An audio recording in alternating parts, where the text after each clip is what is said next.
오늘 왕이신 그리스도 주일, 교회력으로 마지막 주일입니다. 그리고 우리 중고등부 주간 온 세대 함께 예배로 모인 우리 온 성도님들에게 하나님이 주시는 은혜와 평화가 가득하시기를 기원합니다. 나는 누구인가 오늘 설교 제목인데요. 우리 중고등부 형제 자매들을 생각하면서 준비했습니다. 나는 누구인가?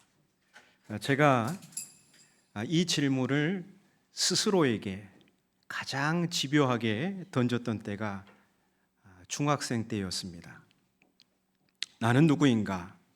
이건 정체성에 관한 질문이죠.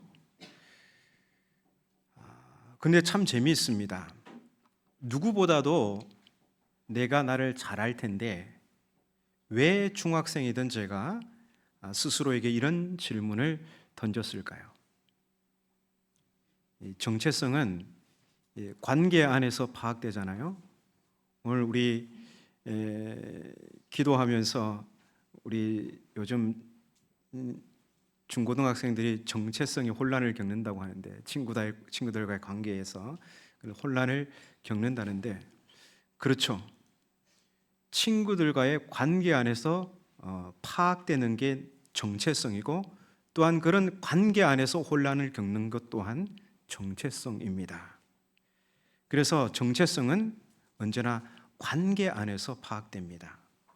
이 세상에 홀로 존재한다면 내가 누구인지 알 수가 없겠죠. 나는 어디서 왔으며 어디로 가는지 끊임없이 질문이 꼬리를 물게 될 것입니다. 사람은 누구나 관계 안에서 자신을 보게 됩니다. 가정이나 학교나 교회와 같은 사회적 관계 안에서 내가 누구인지를 파악하게 되는 것이죠. 그래서 공동체는 나를 보는 거울입니다. 그런데 이상하죠? 중학생이었던 저는 가정, 학교, 교회와 같은 공동체에 소속되어 있었습니다.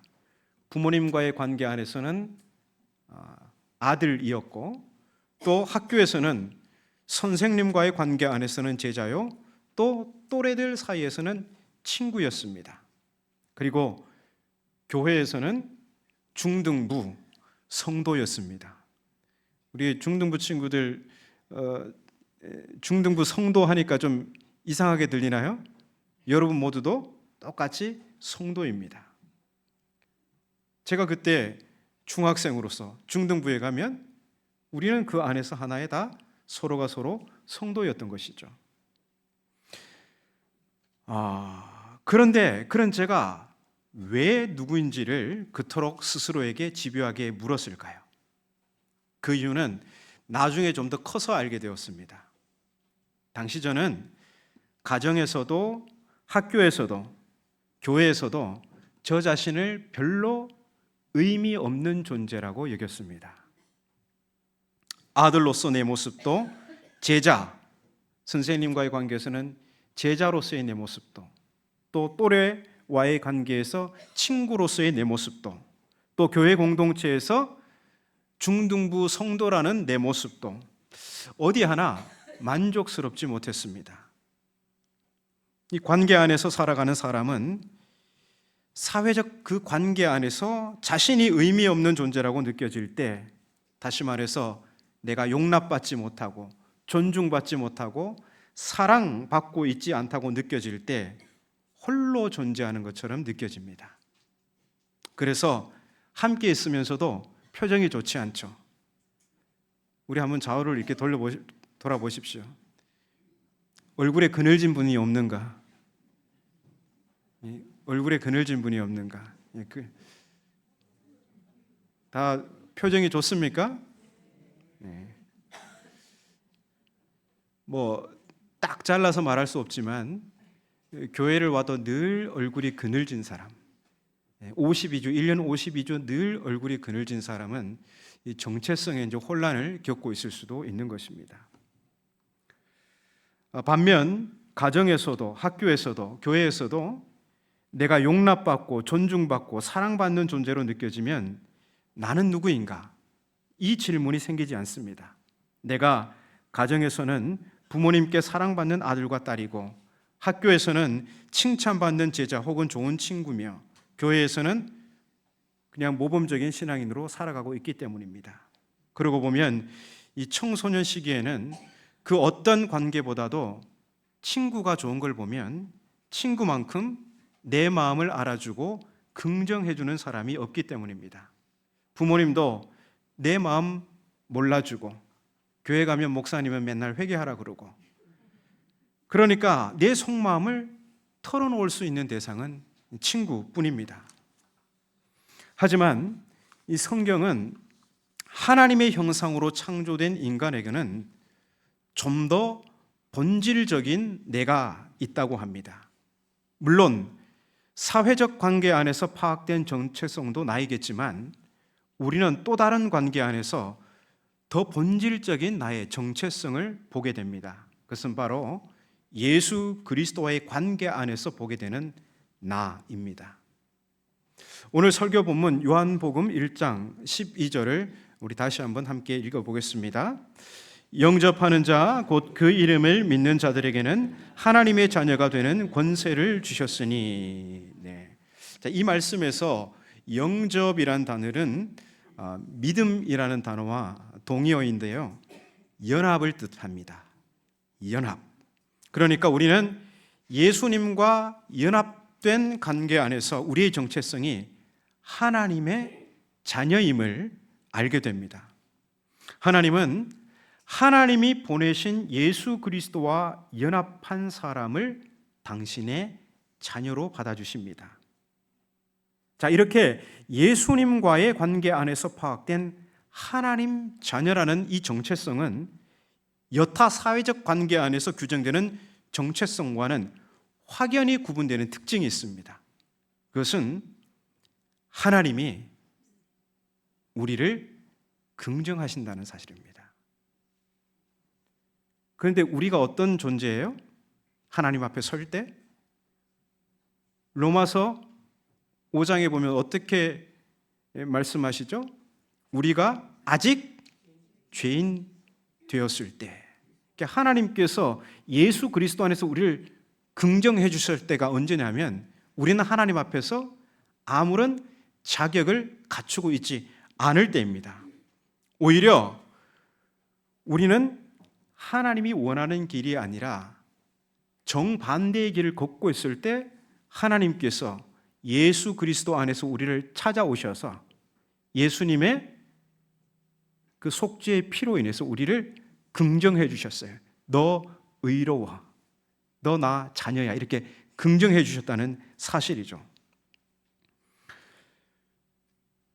그래서 우리는 자력으로 하나님께 받아들여진 존재가 아닙니다. 하나님의 자녀라는 정체성은 우리가 노력으로 쟁취하거나 획득한 것이 아니라는 것이죠. 우리는 조금 더 그럴 자격이 없지만 오직 예수님의 그 속죄의 피로 인해서, 예수님께서 우리를 위해서 자기 생명을 내어주심으로 인해서 우리는 하나님의 자녀로 긍정된 것입니다. 이것을 뭐라고 하죠? 오늘 찬양대가 찬양한 것처럼 은혜라고 합니다. 우리는 은혜 받을 만한 어떤 업적과 공로가 전혀 없는데, 오히려 우리는 예수 그리스도가 아닌 세상의 다른 힘들을 숭배하며 살았는데, 그런 우리를 위해 하나님은 독생자를 내어주셨고, 독생자 예수 그리스도는 우리를 위해 자기 생명을 내어주신 것입니다. 자, 이렇게 예수 그리스도와의 관계 안에서 규정된 하나님의 자녀라는 우리의 정체성이야말로 참다운 나인 것입니다. 우리 중고등부 형제자매들 중에 예수님을 인격적으로 만난 분이 얼마나 되는지는 모르겠지만, 예수님의 십자가와 부활을 믿고 그분을 주님으로 영접하는 은혜를 체험하는 바로 그 자리가 참다운 나를 발견하고 나의 정체성을 확인하는 그 순간입니다. 그 나다움이 바로 하나님의 자녀이죠. 하나님의 자녀로서의 나는 가장 본질적인 나라고 할 수 있습니다. 왜냐하면 하나님은 예수 그리스도 안에서 나를 무한히 받아주시며 긍정하시기 때문입니다. 그리고 이 하나님의 긍정이 이제 다른 모든 관계 안에서 내가 나를 긍정하고 내가 타인을 긍정하도록 변화시킵니다. 참으로 그럴까요? 하나님께서 예수 그리스도 안에서 나를 긍정하셨다는 것은 마태복음 18장 용서할 줄 모르는 종 비유에서 보면 1만 달란트의 빚을 탕감받은 것입니다. 내가 하나님께 무한히 긍정을 받은 것이죠. 자, 그러면 내 삶은 어떻게 변화될까요? 이제 여타 사회적 관계 안에서 타인을 어떻게 보도록 하나님은 우리에게 요구하실까요? 나는 무한한 용납과 사랑을 받았는데 나는 사회적 관계 안에서 나의 부모님이 좀 못났다고 해서, 내 친구가 좀 못났다고 해서, 내 선생님이 좀 부족하다고 해서 그 사람을 어떻게 대해야 할까요? 하나님께서 나를 긍정하셨다는, 예수 그리스도 안에서 나를 긍정하셔서 하나님 자녀라는 정체성을 가지게 되면 내가 타인을 긍정하게 됩니다. 다시 말하면 나에게 100데나리온의 빚을 진 그 사람을 내가 용서할 수도 있고 탕감해 줄 수도 있고, 아니면 그 빚을 갚을 그 시간을 더 미루어 줄 수도 있는 것입니다. 이런 관대함이 어디서 나온다고요? 예수 그리스도와 연합하여 하나님 자녀라는 정체성을 가질 때, 즉 하나님께서 나를 무한히 긍정해 주셨다는 것을 진짜 믿을 때 이런 참다운 인간다운 삶이 나온다는 것입니다. 그래서 부모님이 좀 못 배워도 부자가 아니라도 상관없습니다. 오히려 부모님의 아들이고 딸임이 자랑스럽게 되는 것이죠. 흙수저면 어떻습니까? 조금 불편할 뿐이지 그것을 통해서 배우는 인생의 깊이가 적지 않습니다. 세상은 나 누구 아는데 라며 인맥을 자랑하지만 그런 허접한 힘에 기대어 사는 것이 오히려 측은해 보입니다. 왜 그럴까요? 예수님과의 관계 안에서 하나님의 자녀라는 본질적인 나다움을 발견했고, 그래서 삶의 방향, 삶의 지향, 삶의 목적이 바뀌었기 때문입니다. 산골에 살던 한 아이가 부모님과 함께 작은 도시로 이사하게 되었습니다. 산골에 살 때는 문화 혜택을 전혀 누리지 못했습니다. 심지어 그 흔한 아이스크림 하나 팔지 않는 그런 산골이었습니다. 그런데 이사를 한 작은 도시는 아이스크림뿐만 아니라 오락실도 있고 롤러 스케이트장도 있고 없는 것 빼고 다 파는 문방구도 있고 마트도 있는 것입니다. 그곳은 지상낙원이었습니다. 이미 그곳에 살고 있는 아이들은 좋은 옷을 입고 있고 좋은 신발, 그리고 하얀 피부에다가 게다가 양옥에 살고 있는 것입니다. 그러나 이 아이의 집은 방 한 칸을 얻어서 5식구가 살았습니다. 너무나 가난했기 때문에 좋은 옷도 좋은 신발도 없었고 피부는 까맣고 거칠었습니다. 그렇게 시간이 지나고 중학생이 되었습니다. 학교가 멀어서 어렵게 자전거를 구해서 타고 다녔죠. 이 도시에 살면서 이제 오락실을 알게 되었고 여기에 빠져서 이게 너무나 재미있었습니다. 하지만 용돈이 너무나 부족했기 때문에 오락실은 자주 갈 수가 없었습니다. 대신 같은 반 친구 중에 지만이라는 아이가 있는데 그 친구의 손목시계는 이 게임 기능이 있습니다. 요즘 시계에는 게임 기능 이런 게 없죠. 옛날에 이렇게 오락실 있는데 우리 중고등부 형제자매들, 제가 중고등 학교 다닐 때는 이 동네에 오락실이 있었어요. 오락실. 이 오락실 갈 돈이 없으면 요 시계에 게임 기능이 있는데 아주 작아요. 이거 가지고 게임하고 그랬거든요. 근데 같은 반 그 친구 중에 지만이라는 친구가 그 시계를 가지고 있었습니다. 그 시계를 가지고 있다는 것은 집이 제법 잘 살았다는 겁니다. 그래서 그 친구에게 게임을 시켜달라고 이렇게 부탁을 하곤 했는데 이게 그 친구는 그냥 또 게임을 시켜주지 않습니다. 세상에 공짜는 없다. 수업 마치고 집에 가는 길에 집까지 자전거를 태워달라는 겁니다.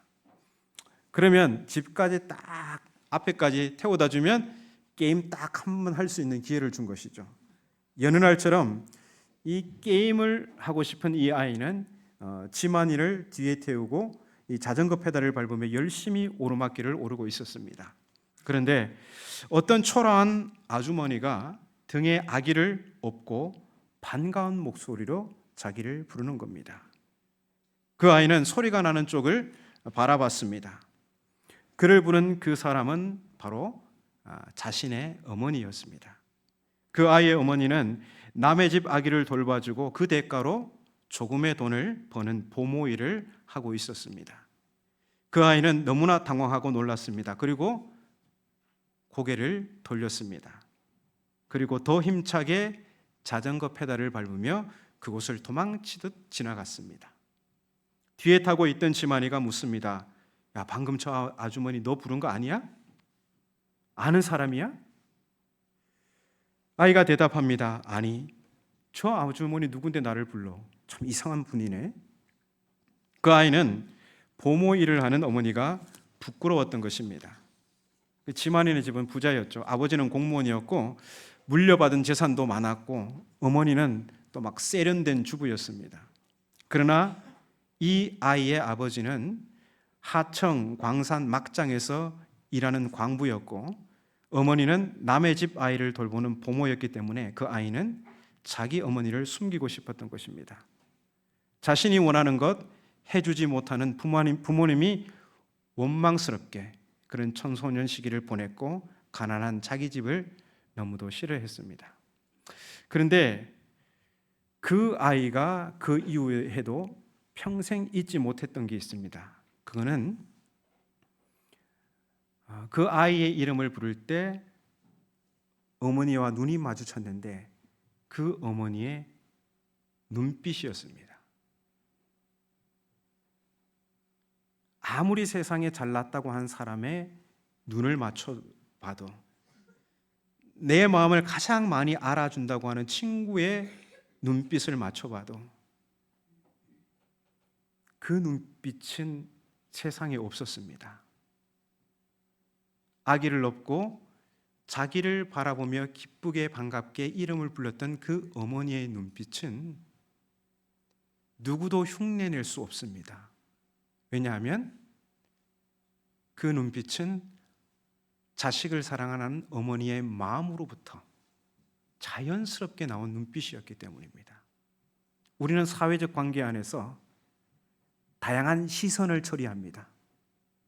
반갑지 않은데도 반가운 표시를 내야 할 때가 있고 존경하지 않는데도 존경하는 것처럼 우리의 시선을 처리해야 할 때가 있고 그래야지만이 이 관계가 깨트려지지 않고 유지될 수 있는 그런 부담감 가운데 우리는 살아갈 때가 얼마나 많습니까? 그러나 여러분은 여러분의 부모님을 어떤 눈으로 바라보십니까? 그런 거 고려하지 않잖아요. 언제나 언제 어디서나 부모님을 향해 눈빛을 흘기고 광선을 레이저를 쏘아도 무한히 받아주시는 어머니, 그리고 한결같이 나에게 따스하고 사랑 넘치는 시선을 보내주시는 어머니,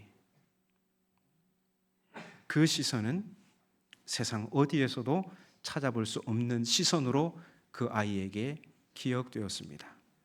그리고 훗날 그 아이가 예수님을 인격적으로 만난 후 그때의 일을 부모님과 많은 사람들 앞에서 고백하게 됩니다. 여러분, 저는 저를 낳아주시고 길러주신 부모님을 부끄럽게 생각했습니다. 나를 위해 희생하시고 자신을 포기하신 부모님을 원망했습니다. 내 부모님을 남의 부모님과 비교했습니다.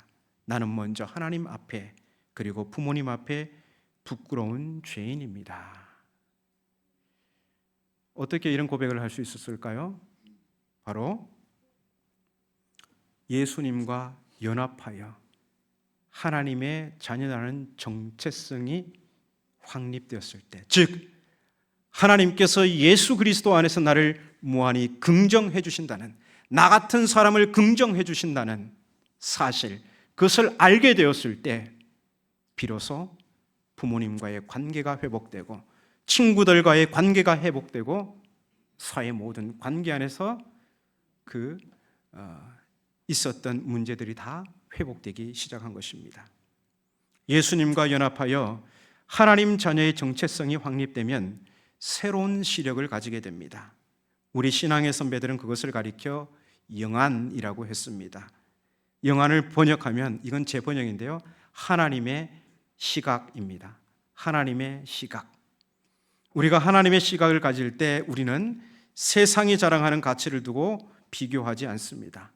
오늘 나의 현실을 새롭게 바라보는 시각을 가지게 되고, 그래서 내 삶을 의미 있게 해석하는 능력이 생기게 되는 것입니다. 그래서 부모님이 못 배워도 부자가 아니라도 상관없습니다. 오히려 부모님의 아들임이, 딸임이 자랑스러운 것이죠. 흙수저면 어떻습니까? 조금 불편할 뿐이지 그것을 통해서 배우는, 그것을 통해서 하나님께서 나를 만들어 가시는 그 은혜가 얼마나 큰지 모릅니다. 그리고 세상은 힘을 자랑하고 인맥을 자랑하지만, 그러나 그러한 허접한 힘이 아닌 오직 나의 왕 되시는 주님을 의지하며 살아가는 참된 지혜가 생기게 되는 것입니다. 그래서 누구 앞에서도 꿀리지 않고 당당할 수 있습니다. 저는 우리 중고등부 형제자매들에게 이 얘기를 꼭 해주고 싶습니다.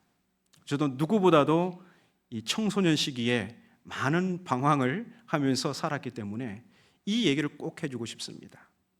여러분, 주일날 절대 공부하지 마십시오. 그것은 멍청한 짓입니다.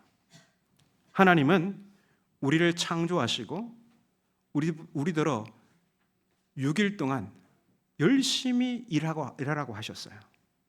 그리고 한 날은 어떻게 하라고 하셨어요? 쉬라고 하셨어요. 왜 그렇게 하셨을까요?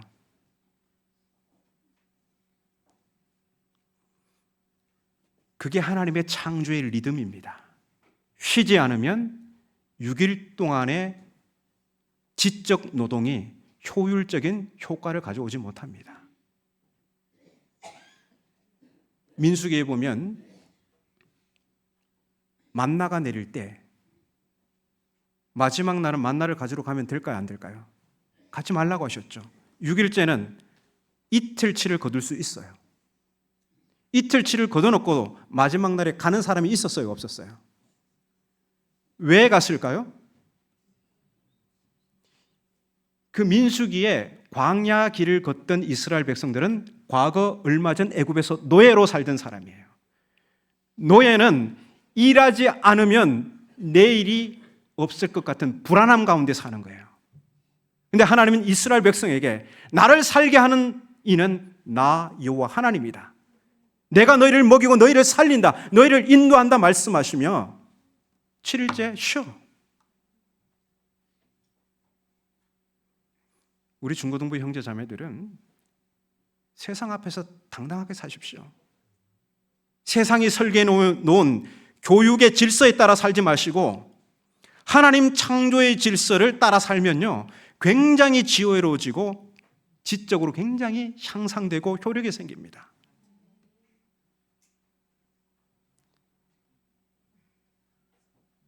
그러한 자신감과 당당함은 어디서 나온다고요? 예수님과 연합하여 하나님 자녀라는 그 정체성이 확립될 때 생기는 거예요.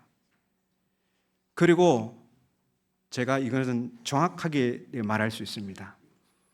주일날 공부하는 사람일수록 공부를 못하는 사람일 가능성이 매우 높다는 거예요. 네. 그래서 그거 해서 점수 한 5점 올린다고 해가지고 내 인생에 아무런 도움이 되지 않습니다. 오히려 쉴 때 팍 쉬고 일주일을 열심히 달려가십시오. 그때는 진짜 전념하면서 살아가십시오.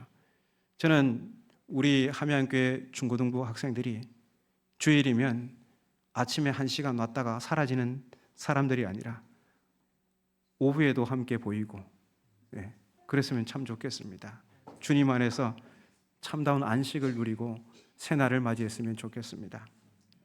오늘 주간 예배를 드리는 중고등부 형제자매 여러분, 여러분은 여러분의 부모님의 사회적 위치와 연봉과 가정 형편에 상관없이 예수님 안에서 가장 귀한 하나님의 자녀입니다. 이 고귀한 신분을 자랑스럽게 여기시기 바랍니다.